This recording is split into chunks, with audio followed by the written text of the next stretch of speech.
Live from Wichita, welcome everyone to the Media Row podcast with me, Justin Miller, sponsored by Kelly's Little Nipper. Like we said, able to make the drive down to Wichita to cover the Drake Bulldogs in their run to the NCAA tournament. Now taking on 6th seed, the Missouri Tigers, Drake an 11th seed. Man, yesterday was really cool. You drive into Wichita, and I drove with Casey, a photographer for Drake in Carson. You see his stuff all over Drake Media, the videographer. So had a blast with those guys, hanging out with them. Had some good barbecue in Kansas City as we stopped halfway through for lunch, and then just kind of was able to go around, see Wichita a little bit. Today, we're doing the podcast with Michael Admire coming up here in a few minutes. You'll be able to enjoy our interview that we did earlier today. And then we have open shoot-arounds, practice, and media day. So make sure to follow along on all of our social media for updates about what the coaches say during their media day. Again, in the NCAA tournament, for the main stage, reporters can't record. So during that point, you won't have any video, but I will try to tweet out as much as possible of interesting things we learned from both coaches on the Mizzou Tigers and also your Drake Bulldogs. We are able, though, afterwards, get photo, video from the locker room. So post-game, that's where you will see on Media Road those interviews and videos. So really excited for today. Tomorrow is going to be the really fun one, nervous one, as well as the Bulldogs take on the Tigers at 6:30. So without further ado, because we're in Wichita and because he has become one of my biggest mentors, I asked Michael Admire yesterday, right when he landed. I mean, I probably annoyed him, but right when he landed, asked him if he could hop on the show today and we can just do a fun deep dive of everything Drake and everything Missouri Tigers. So, joining now the Media Row podcast for the second time, Michael Admire, play-by-play voice of the Drake Bulldogs. All right, Michael, thank you again so much for joining us on the Media Row podcast. Thank you for helping me get to Wichita, too. That meant the world to me. So seriously, I appreciate that. Hey, no problem. Good to be here, first off. Second off, I had nothing to do with getting you here. Well, you helped Carson and I figure out some of the car all the stuff. logistics. Yeah. Well, yeah, no problem on that. You were up in, where was it? It was up in Albany, right? Albany, yep. You went to Albany with Danny Fry, our former sports information director. A couple of years ago, you did a really good job. And because of that, kind of set the stage for this year. And at the NCAA tournament, we have such a small staff. We also have the WBIT. We're hosting that back at the Knapp Center on Thursday. So it's kind of all hands on deck. And I know this time of year, we always kind of pull in some extra people that have worked hard and been around the program the last, 6 or 7 years. So it's good to have you here. And we actually really appreciate your help this week. No problem at all. Anytime I can go to March Madness with the Bulldogs, I'll be happy. Oh, yeah. Talk about, I mean, this is the fourth March Madness tournament you've broadcasted now. Or I guess you weren't able to in Albany, of course, but it was a good reason you weren't able to with growing your family. But still, just fourth March Madness tournament Bulldog fans have been able to watch here in recent years. And just talk about the way Harden and the people in the Drake Athletics department have been able to really grow this into a true winning program. I mean, I was talking with my dad after selection Sunday, like I would have never imagined a packed Knapp Center like that when I was 14 years old. Yeah. It is all kind of hard to wrap your mind around. I got to Des Moines in 2012 and Drake, there just wasn't much buzz around Drake in Des Moines when I got there. And even really when I, took the job in 2018, it was very mild. There was some excitement around a new coach with Iowa ties. and Coach DeVries, back then, but it was still very, very mild. And, I feel kind of spoiled here. 4 NCAA tournaments in 7 years at working at Drake. Prior to this run, there only been one NCAA tournament appearance in almost 50 years. And so the fan base had been really starved for an NCAA tournament appearance. And, now this year, starting to hear some buzz of like, all right, the next thing, what's the next thing? All right, it's getting a win in the NCAA tournament. But no, we're enjoying it all. It's been special to watch evolve throughout the 7 years. The first NCAA tournament was during the pandemic season. So when it was all in Indianapolis, played in West Lafayette at Purdue in the first four. And then we drove down to the field house in Indianapolis for the first round game against USC, and really no fans could attend. And so broadcasting those games, I broadcast both of them wearing a mask from a distance. At the field house, we were calling the game from a suite in the upper deck. You could hardly hear or hardly see what was going on the floor. So, Need binoculars. Yeah, a telescope is what you needed. And then the next time Drake makes the NCAA tournament, it's we're expecting our daughter anytime. And so with it being in Albany, I decided to sit out and stay back. Of course, she was born after the entire NCAA tournament was done in early April. So go figure there. And then, finally last year was the year getting the opportunity to call an NCAA tournament game right up front, close, courtside, no restrictions or anything like that. So last year was pretty special. And then, when the season's done and Coach DeVries heads to West Virginia, you're like, okay, I love March Madness. When will that next time come? Because it's so challenging to get here, especially as a mid-major. So you try to soak up every moment you possibly can. Now that the season unfolded the way that it did, and we're here, man, I am taking every interview request, every moment. I told my wife, back in February, I said, just don't, she's a hairstylist. I said, don't book any, clients that week, because no matter what, we're going to go and we're going to enjoy this and be a part of it all. And today's going to be a long day. We get a, chance to talk to the team at the arena and watch practice and all that stuff. And man, I'm just really trying to soak this up. And I know fans are too, because, who knows, it could be, hopefully not, but it could be another 50 years before you get to experience this. You just never know. It's so hard to get back to the NCAA tournament. I do feel like we're in pretty good hands, as you mentioned, with Brian Harden and Coach Ben McCollum and what they've done here in just 1 year. But yeah, you just never know what's going to happen. So I'm soaking this up. Still pinching yourself. I mean, I know every time we walk out onto that court, especially like today when you first see the big March Madness logo at midcourt, Logos, you get goosebumps. Logos, you got brackets in the hallway here at the hotel, the police escort from the airport into the hotel. Just everything about it. The band will be here later today. The cheerleaders will be here at the open shoot around public. There's just so much to love about March, and you really got to soak it all up.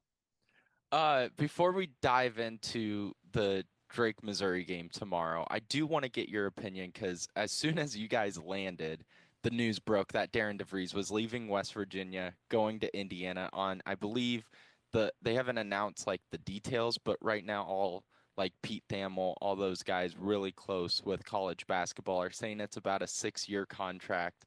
What's your just instant reaction to Darren DeVries going now to the Big Ten, to a historic program like Indiana?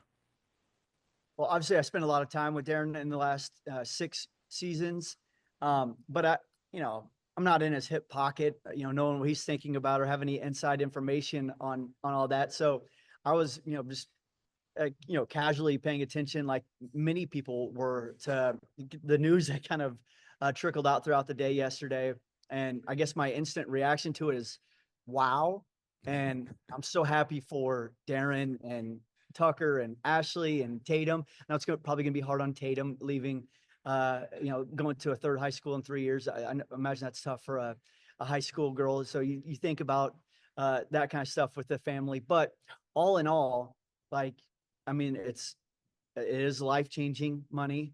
But then for Darren, Indiana's a top 5 job in college basketball. It is a blue Absolutely. blood. There's so much history. Assembly Hall is one of my favorite venues I've ever watched a basketball game in. There's so much history there. Indiana, it's back in the Midwest. Um, all that stuff. I actually texted Darren this morning just to say congratulations, and I cannot wait to see him in the Hoosier pinstripes. Were you shocked? Because I think a lot of people, especially in the Iowa area, were thinking it was a slam dunk that he would go and join the Hawkeyes. Was that also part of the shock factor too? I don't know. I don't know how shocked I was about him not going to Iowa. Okay. Yeah, I mean, all the reasons that have been laid out, those are things that coaches think about. Hmm. Again, I don't have inside information to what Darren's thinking, but I don't know the level in which Iowa is considered a good job in college basketball. It's a tough job with the NIL and being in the ever expanding Big Ten. Fan support has wavered over the past few years. All those things. And this is maybe me coming from like the more reporter side of things. Yeah, I just Yeah. don't know. I don't know what coaches truly think about that job. So I think it'll be interesting to see how that all plays out. Obviously, just being in Iowa and uh, the coaching carousel and being in college basketball, I find that stuff interesting. I like the storylines, so I'm definitely paying attention. Uh, well, hopefully, like you said, hopefully now with Brian Harden's back-to-back streak of getting some really good coaches, Ben McCollum can be around for a while for Drake too, and also maybe get Drake their first victory in the NCAA tournament. They got that first four victory, but fans, like you said, the expectations now are a next level. A lot of people in the national media starting to really gravitate towards the Bulldogs. They're looking at them to be that Cinderella team. Do you look at that and get nervous a little about, man, this is March. You never want to be the upset, like the main upset pick. You kind of want to fly under the radar. Or do you love the attention? Well, I mean, I think yes, and uh, I, I love two the attention. two truths. Yeah, yeah. I mean, it's awesome. It's awesome that the attention and some of the conversation is about Drake University in Des Moines, Iowa. I mean, that's what we've been striving for since we got here, is for, people to realize how great of a university, how awesome of an athletic department, and then how great the community is in Des Moines. And we've been trying to push that through basketball and through sports at Drake. So yeah, I'm fired up, man. Myself, our marketing team, Brian Harden, the staff. Like, there's so many people that, but you know this. You're Oh yeah. you're see these guys and gals working behind the scenes, that working really hard, long hours, um, and not a lot of pay, not a lot of notoriety. This is where this stuff kind of pays off, is turning on the TV and you're hearing people talk about the place that you work. That comes with some pride. You're proud to put on the blue. You're proud to wear the D dog. That wasn't the case 10 years ago. And so I love all that. All right. Uh, Basketball side of things. yeah. You would like to be able to kind of sneak up on a team. Mizzou is fully aware of Drake.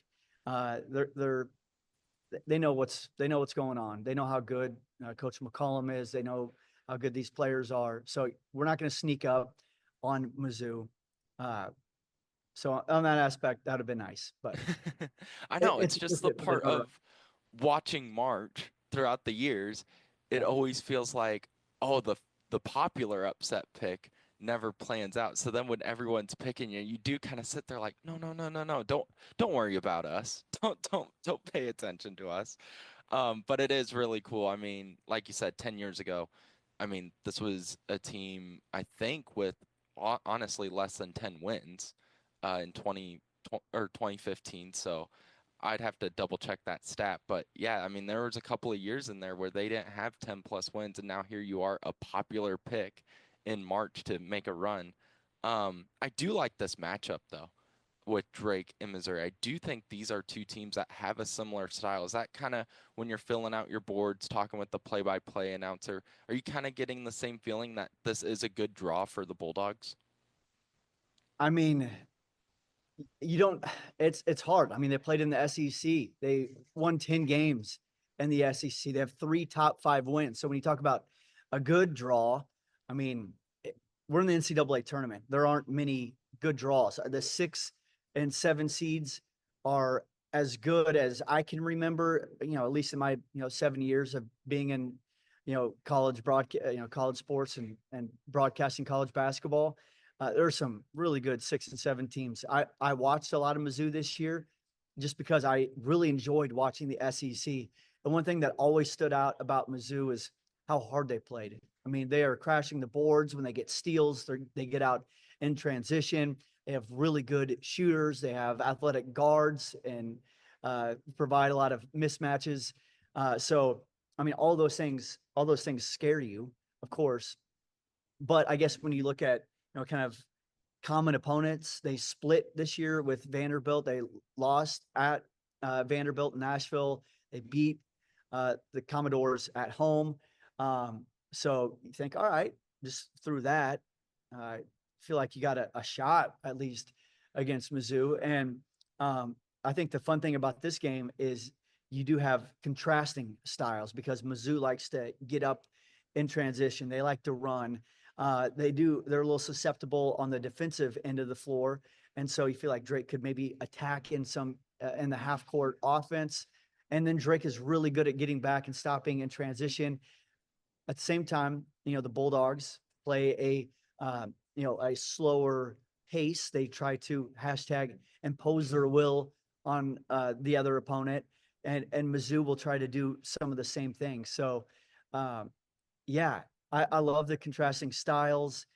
I love the matchup of two teams that are going to play really hard for 40 minutes, and you feel like this is going to kind of come down to the final 4 minutes, 6 minutes of basketball. So I saw the stat because it's interesting because when I only got to watch a handful of Missouri games. I wasn't, locked in with the Tigers as much as maybe you were, but I did notice in the few games I was watching, they seemed to like they didn't take a lot of shots. Like they were very shot conscious of, kind of similar to Drake. And then I looked up their possessions per 40 minutes. Have you seen that stat? I have not. Nope. So Missouri averages 68.2 possessions per 40 minutes. Drake averages 68.6. So I saw that and I was like, oh, are we going to see two not methodical, but really thought out well offenses going at it? And now you're saying from what you've seen from the Tigers, they are a more push it up the court team. So Oh yeah. maybe, okay, Yeah, Mizzou likes to get steals. They like to get out in transition. That's their game. I mean, okay. they will punish you in the fast break. But I do feel like they execute well in the half court. They spread you out because they have some really good shooters, and they will get those good shots. But they can also spread you out and get good driving lanes. So yeah, Bulldogs will have their hands full. Uh, the matchups are going to be really fun. I like, Bennett Sturts. He's going to be the main focus for any team that takes on Drake, but he's going to have to go up against Anthony Robinson, who's an All SEC defensive team, and with Bennett Sturts playing 50 minutes a game, he will not get a break as the guy coming off the bench is Caleb Grill, who Iowans know well from Iowa State, and he was the sixth man of the year. So can you just dive into those matchups possibly for Bennett and then just any other interesting matchups you see on paper for these two teams? Yeah, I mean, for Bennett, it's business as usual. I think the great thing about this season, every game has kind of uh, added to the mental reps and added to what Bennett has seen defensively. We have seen box and ones, triangle and twos. We've seen defenses really sag off, pack the paint, and play that drop coverage. We've seen hedging hard on ball screens, which I imagine that's a lot of what Mizzou will do. Hedge out hard on ball screens, switching all the way around. So yeah, the thing about Bennett is he's seen everything this year. He and Coach Mack will sit down before the game. They'll go over defensive reads and what Bennett needs to do when certain things pop up. And so I feel comfortable no matter what kind of defense he goes against. So, that's one thing. I do feel like in the 40 minutes of basketball, Mizzou, they're going to play 10 guys. One of their kind of mantras of the season is 18 strong. So they got 18 guys on the roster. They will play deep into their bench, and they want to just keep a wave of guys coming at you. And hopefully over the 40 minutes, will wear you down. Drake wants to do the same thing. They want to wear you down, but they're going to do it with the style of play. And then they're going to do it with just a handful of guys. So, yeah, I mean, I don't know if I look so much at the one-on-one matchups because how Drake plays, it's so team oriented. But yeah, that's definitely something to keep an eye on is, how Bennett handles seeing 3, 4, 5 different guys coming his way because Mizzou is probably going to send a lot of people at him. We've seen this year, I believe we have Bradley in the championship game. There were some possessions where they'd throw 3 or 4 different guys at him in a possession. I saw that throughout the season as well. At one possession, Bennett would be guarded by 4 different guys on the floor. So, yeah, I think he's gonna be ready for whatever comes his way. You mentioned how throughout the season, like teams are just throwing everything at him. He's seen everything. With covering every game this year, has there been any type of defense or maybe certain styles that Sturts maybe doesn't struggle with, but you see defenses actually start to get a little bit of ahead on Bennett Sturts? Well, I think you can look to what Bradley did in the regular season. Bennett Sturts scored in double figures in every game except the 2 games during the regular season against Bradley. They have a ton of length. They were extremely physical. And so, those teams have had success. Again, kind of the great thing about Bennett is he's seen a lot of different defenses. So even if you slow him down for 20 minutes, he gets to go in the locker room and talk to Coach Mack for 15 minutes about what to do in the second half. And I feel like we talk about matchups. I love the coaching matchup. And can you go into both of the coaches for both Mizzou and Ben McCollum, what you like about those 2 coaches? Oh, I mean, well, what I like about Dennis Gates, we'll start with Mizzou. I mean, here's a group that was 0-18 in the regular season in SEC play last year. Goes in the transfer portal, gets a transfer from Duke, Mark Mitchell, pulls in a few other players, including Tony Perkins.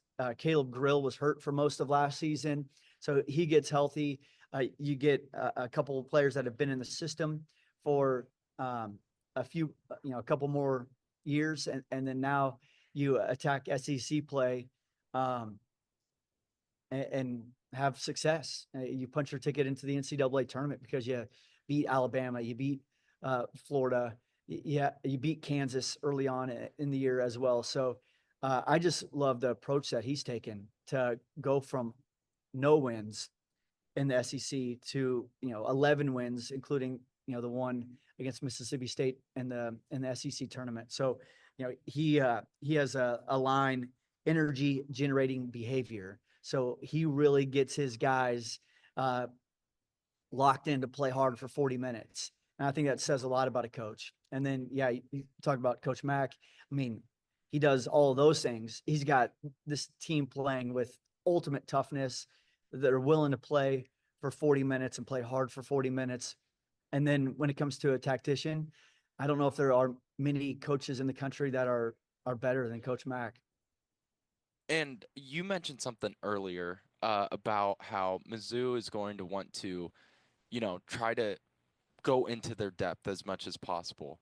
The national media and myself, I won't exclude myself, something that has worried me throughout the whole season has been, man, Drake just doesn't have a huge depth chart. I mean, they play about 8 guys, maybe 9, but they win.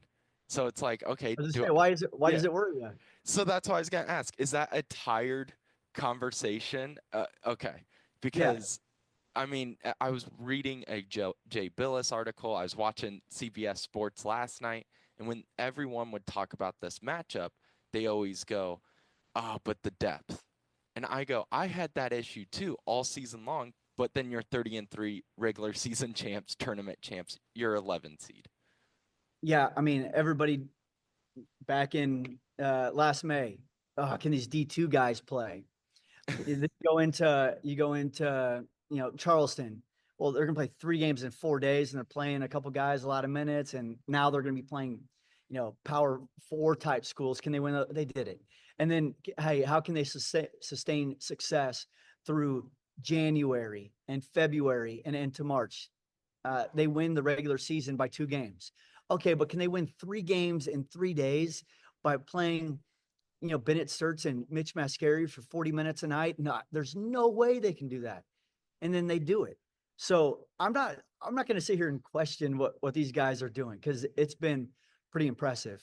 I will say with Mizzou, the way that they do send a ton of guys at you for 40 minutes, that's concerning just in general. Because yeah, when you think about the freshness of legs down that stretch, I feel like it's going to be a tight game going down the stretch. That does concern me a little bit. Um, but I just turn back to what we saw in St. Louis, 3 games in 3 days, and really down the stretch against Bradley.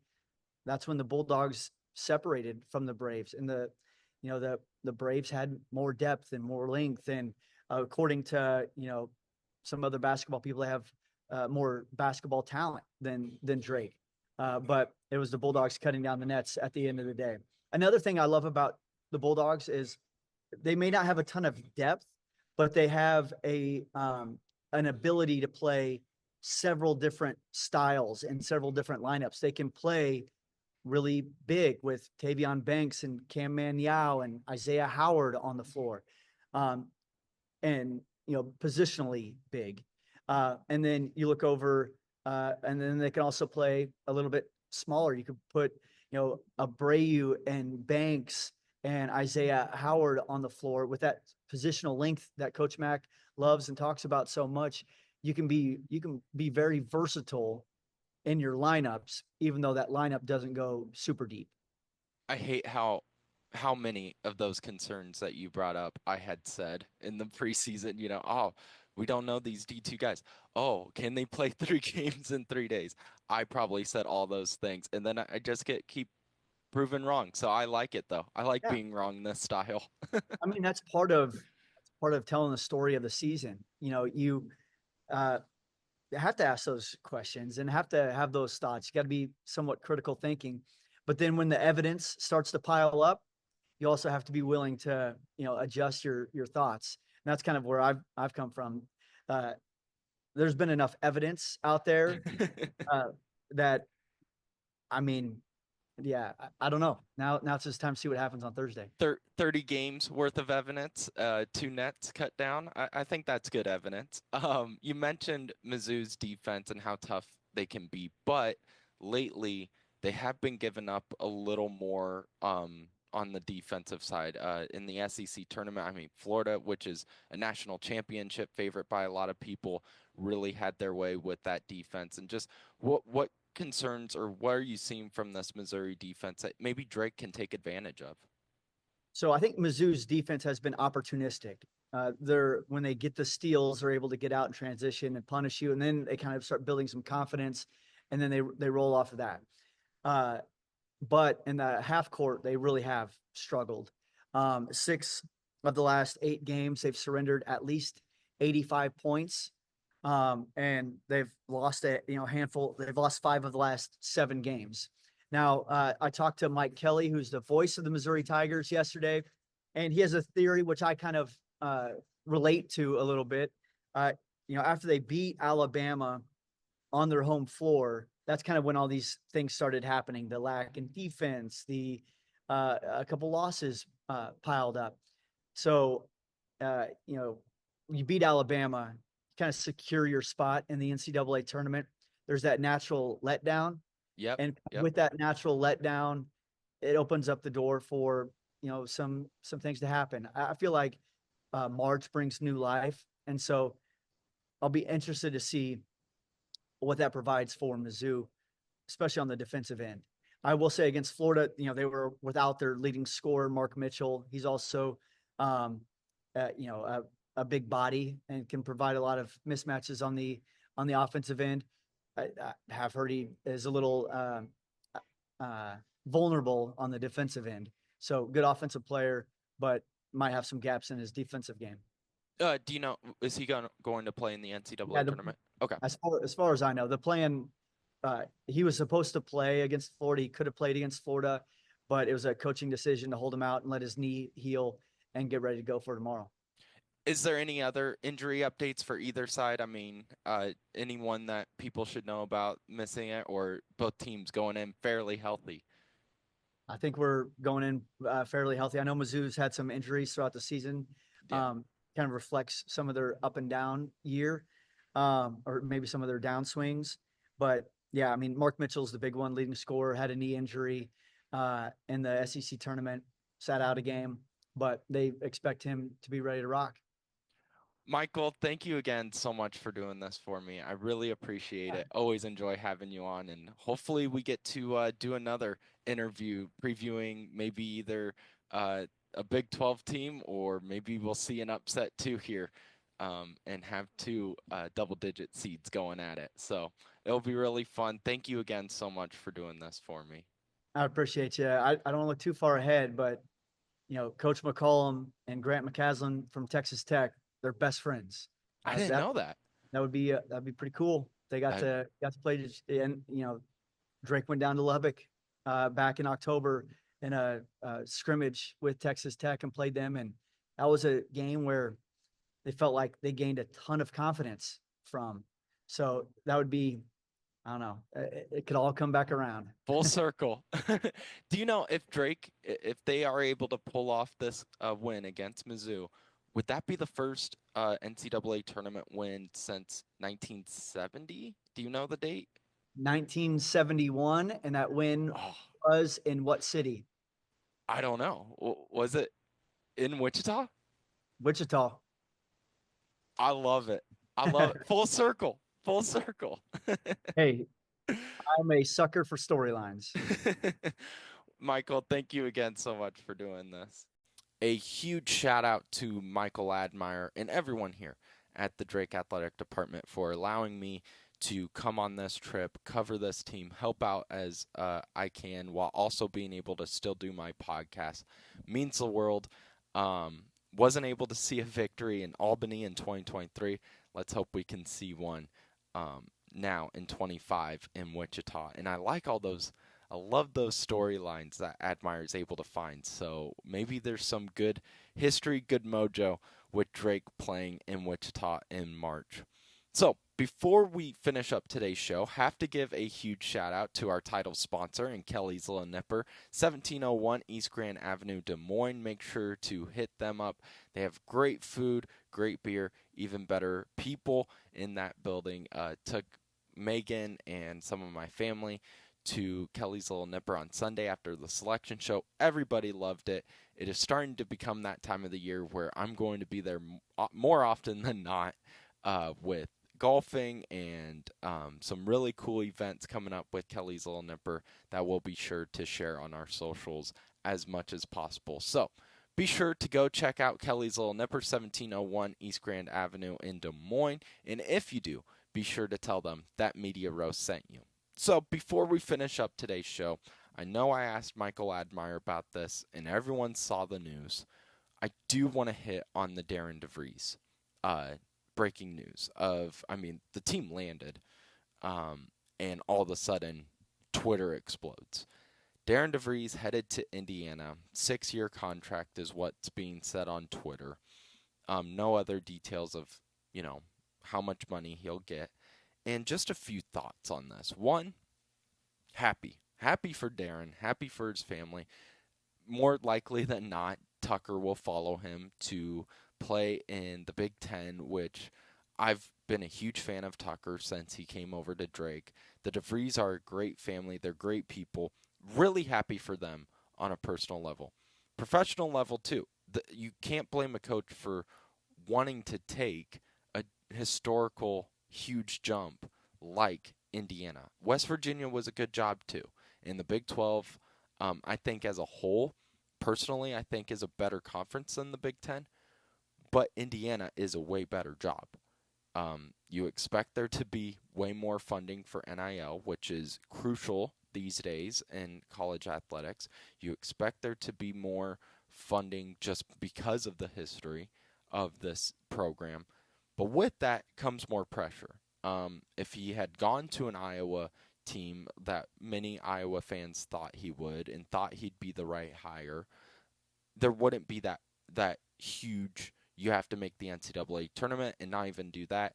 You have to get to the Sweet 16 or further. That's how Indiana views their program.